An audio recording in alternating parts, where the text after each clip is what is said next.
एक महीने पहले बिहार में नीतीश कुमार ने एनडीए के 8 मंत्रियों के साथ 9वीं बार मुख्यमंत्री पद की शपथ ली, मगर अभी तक राज्य में मंत्रिमंडल विस्तार अभी अधर में लटका है। मंत्रिमंडल में 27 सीटों की वैकेंसी है और बिहार के राजनीतिक गलियारों में हलचल है। सूत्रों के अनुसार नीतीश कुमार विधान परिषद चुनाव के बाद मंत्रिमंडल विस्तार कर सकते हैं। फिलहाल नीतीश कुमार लोकसभा चुनाव के साथ ही विधानसभा चुनाव कराने के प्रस्ताव पर बीजेपी के जवाब का इंतजार कर रहे हैं। बीजेपी उनके प्रस्ताव से सहमत नहीं है।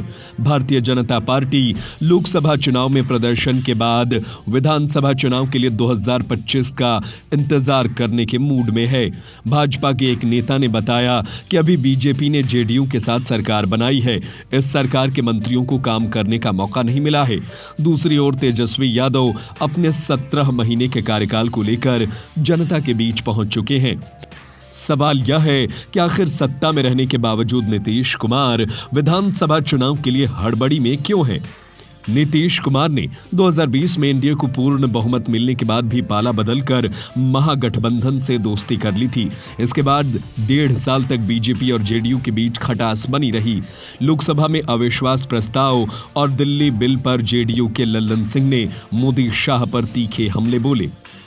अयोध्या में रामलला की प्राण प्रतिष्ठा के बाद नीतीश कुमार ने तेवर बदल लिए। वह पिछले गिले शिकवे भूलकर एनडीए में दोबारा शामिल हो गए। तब राजनीतिक गलियारों में ऐसी चर्चा रही कि जेडीयू के अधिकतर सांसदों ने नीतीश कुमार को एनडीए में शामिल होने का दबाव डाला। कई ओपिनियन पोल में बताया गया कि राम लहर और मोदी गारंटी के कारण जेडीयू को 5-7 सीटें ही मिल सकती है।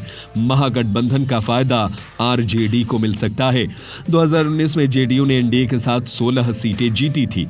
इसके अलावा संगठन के पुराने नेताओं ने बीजेपी के साथ जाने पर सहमति जताई। उस दौर में खुद नीतीश कुमार कांग्रेस और आरजेडी के मूल भाव से परेशान थे। इंडिया गठबंधन में संयोजक पद भी उनके हाथ से जा चुका था। तमाम समीकरणों ने उन्हें एनडीए में लौटने को मजबूर कर दिया। बीजेपी के साथ दोबारा सरकार बनाने से पहले नीतीश कुमार ने लोकसभा चुनाव के साथ ही विधानसभा चुनाव कराने की शर्त रखी थी। बीजेपी की ओर से भी इस शर्त पर विचार करने का भरोसा दिया गया था। 2020 के विधानसभा चुनाव में जेडीयू के खाते में 43 सीटें ही आईं, जबकि बीजेपी को 74 और आरजेडी को 75 सीटें मिली। कम सीट जीतने के बाद भी नीतीश कुमार एनडीए और महागठबंधन के साथ मुख्यमंत्री बने रहे। बीजेपी और आरजेडी दोनों पार्टियां अन्य दलों के विधायकों को अपनी पार्टी में शामिल कराकर मजबूत होते गए। दोनों सरकारों में जेडीयू पर पार्टी टूटने का खतरा मंडराता रहा। पार्टी विधायक भी बार बार पाला बदलने के कारण नाराज है। अगर नाराज विधायकों को मंत्रिमंडल में जगह नहीं मिली तो पार्टी में बगावत हो सकती है। इन हालातों से बचने का रास्ता विधानसभा चुनाव ही है। इसके अलावा नीतीश कुमार अब किसी भी हालत में विधायकों की संख्या में इजाफा करना चाहते हैं, जो बिना चुनाव के संभव नहीं है। पार्टी के रणनीतिकारों का मानना है कि अगर लोकसभा चुनाव के साथ पार्टी विधानसभा चुनाव में उतरती है तो उसे दोहरा लाभ मिल सकता है। मोदी फैक्टर और राम लहर में जेडीयू की चुनावी नैया पार हो जाएगी। नीतीश कुमार के खिलाफ लोगों की नाराजगी को भी कम हो सकती है। वैसे नीतीश कुमार की इस रणनीति को लेकर आपकी क्या राय है? हमें अपनी राय कमेंट करके जरूर बताएं।